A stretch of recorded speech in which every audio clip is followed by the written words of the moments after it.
Pēdējos gados pašvaldības ir apzināti plucinātas un novājinātas, jo galu galā investīcija piesaisti ir atkarīga no pašvaldības spējas izbūvēt infrastruktūru un radīt apstākļus, kad būtu iespējams investoriem nākt un strādāt šajās pašvaldībās.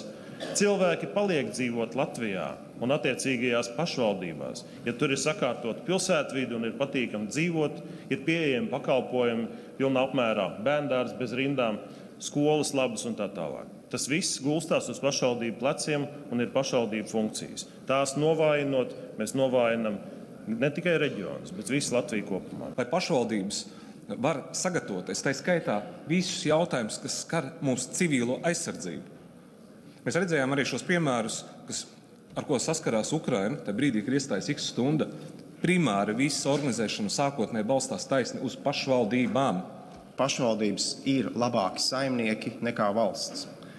Pašvaldības, kā pakalpojumu sniedzēji, viņus veic atbildīgāk, organizētāk, jo viņi atskaitās iedzīvotāju priekšā.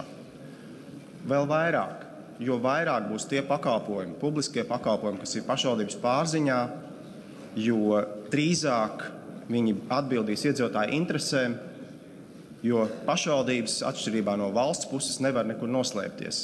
Tātad priekšlikuma būtība ir iet 80/20 iedzīvotāju ienākumu nodokļu sadalē, un mans piedāvājums ir to darīt no 25. gada.